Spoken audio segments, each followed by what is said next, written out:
15 ऑगस्टचा दिवस. घरातील सगळ्यांना सुट्टी असल्याने कुटुंबात आनंदाचं वातावरण होतं. मात्र रात्री मागवलेलं जेवण या कुटुंबासाठी दुर्दैवी ठरलं.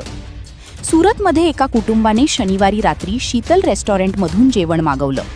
जेवण केल्यानंतर काही वेळातच कुटुंबातील सदस्यांची प्रकृती बिघडू लागली.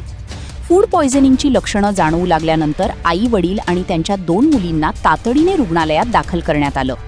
मात्र उपचार सुरू असतानाच 5 वर्षांच्या आर्याचा दुर्दैवी मृत्यू झाला. या घटनेमुळे कुटुंबावर दुःखाचा डोंगर कोसळला आहे.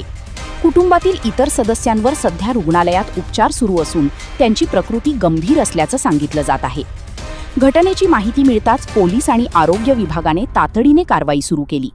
फूड पॉयझनिंगच्या घटनेनंतर शीतल रेस्टॉरंट सील करण्यात आलं असून तिथल्या खाद्यपदार्थांचे नमुने तपासणीसाठी पाठवण्यात आले आहेत. रेस्टॉरंटमधील अन्न, स्वच्छता आणि इतर व्यवस्थांचीही तपासणी केली जात आहे. जेवणामुळेच कुटुंबाची प्रकृती बिघडली का, अन्नामध्ये नेमकं काय होतं याचा तपास आता केला जात आहे. तपास अहवाल समोर आल्यानंतर या घटनेचं नेमकं कारण स्पष्ट होणार आहे. मात्र एका छोट्याशा जेवणाच्या ऑर्डरनंतर संपूर्ण कुटुंबावर आलेल्या या संकटामुळे परिसरात खळबळ उडाली आहे. तुम्हाला अशाच महत्त्वाच्या बातम्या सर्वात आधी पाहायच्या असतील तर व्हिडिओला लाईक करा, तुमचं मत कमेंटमध्ये नक्की सांगा आणि अलर्ट महाराष्ट्र न्यूज चॅनलला सबस्क्राईब करा. अशाच ताज्या अपडेट्ससाठी बेल आयकॉन दाबायला विसरू नका.